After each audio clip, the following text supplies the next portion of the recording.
If ever there was a parable that makes people scratch their heads, it's this one.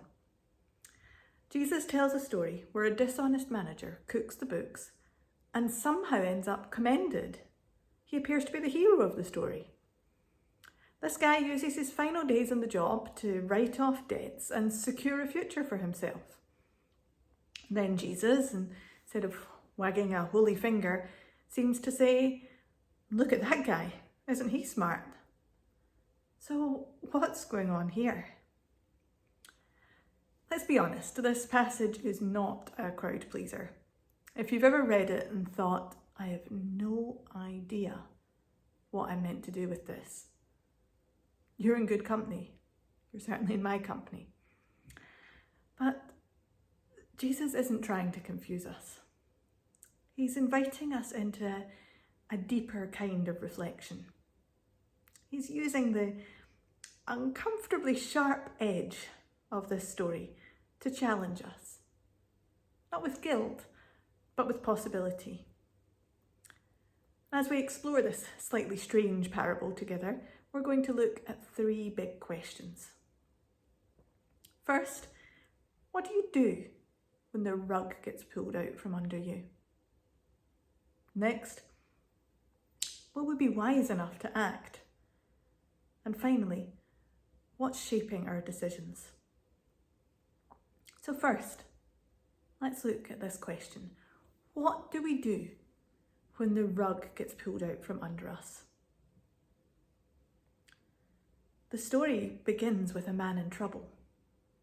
He's about to be sacked. Word's gotten out that he's wasting his boss's wealth, and now the inevitable knock on the door has come. Can you feel the panic in his internal monologue? What shall I do now?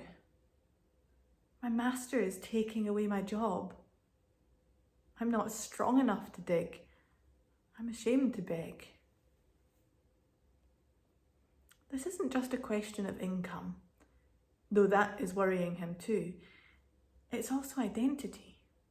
It's about his sense of worth, of status, of having a future. It's just gone. And we've all been there, haven't we? Maybe not in job loss, but in the moments when the props of life fall away.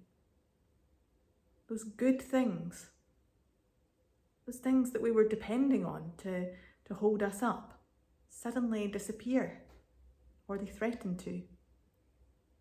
The career path goes cold.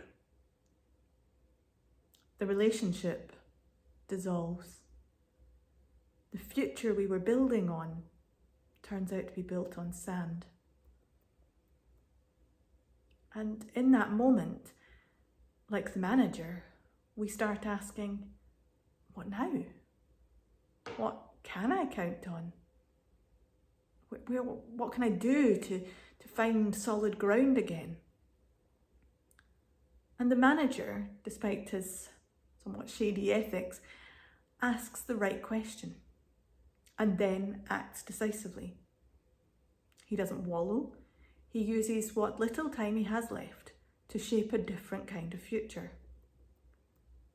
And it's in this muddy, slightly uncomfortable terrain of the parable that we're invited to see afresh. That God's kingdom doesn't always arrive with clean hands and tidy ethics, but is often hidden in the actions of those we might too quickly dismiss. Let's pause here because this is where the twist comes in with our next question. Will we be wise enough to act? Jesus says the master commended the dishonest manager, not for his dishonesty, but for his shrewdness. And here's the shocking part. Jesus agrees. He says, the people of this world are more shrewd in dealing with their own kind than are the people of the light. In other words, look at how creatively, urgently, cleverly this man worked to prepare for his future. And then compare that with how passive or distracted or hesitant we can be when preparing for eternity. You see, the manager has clarity. He knows his time is short, and he acts in a way that reflects that truth.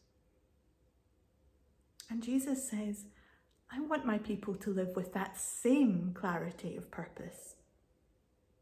Not out of fear, but out of vision.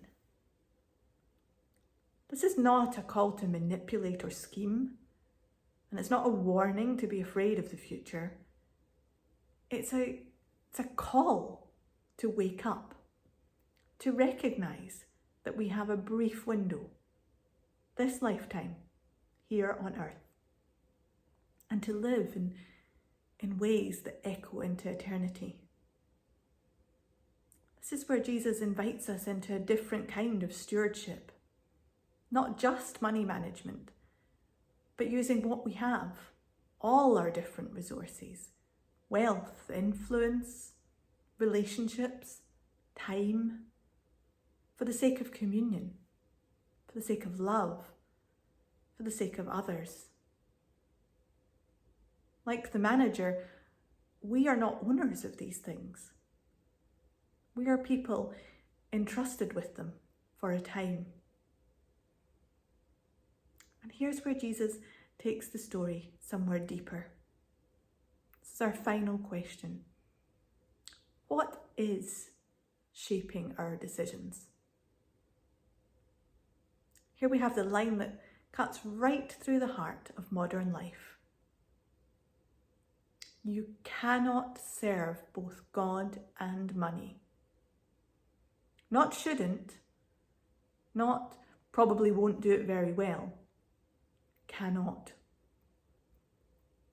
Jesus doesn't say you can't serve both God and the devil. That would be obvious. Instead, he chooses money, because that's one of the real rivals. Not because it's bad, but because it can so easily become our main focus. Money promises security, approval, comfort, everything that God already offers us freely in grace. But unlike God, money never stops asking for more. We don't need to live in fear of money, but we do need to ask, is it serving us or are we serving it? And here's the thing, God isn't asking us to give up riches so that we can be miserable. He's calling us to invest in something far more enduring, something eternal. As Jesus says, use worldly wealth to gain friends for yourselves, so that when it is gone, you will be welcomed into eternal dwellings. It's strange language, isn't it? But here's the heart of it. Use your money, your possessions, your time, not to build your own little empire, but to bless, to love, and to welcome others. Because one day, all this stuff will be gone. But the people we've loved and helped and supported, they last. Our relationship with Jesus, that lasts. Friends, this is not a passage about being clever with your investments. It's about living awake. It's about recognising what we have now. Money, time, opportunity. And that it's not meaningless. It's not ours to cling on to. It's on loan. The question is, what will we do with it? The man in the parable was using what little time he had left to make friends and influence people, to increase his chances of survival after losing a job. We are called to use what little time we have left to build the kingdom, to work on our own character, to strengthen our relationship with God, and make the best possible decisions with the resources God has given us. Not out of a sense of duty, not out of an attempt to earn our salvation, but in response to His grace, and knowing that in the context of eternity, our time on earth is short. Will we, like the manager, act with clarity and urgency, not to protect our comfort, but to prepare for a life that goes beyond death? Or will we try to serve two masters? And let's be honest, many of us have tried, and it doesn't work. It leaves us anxious and divided and weary.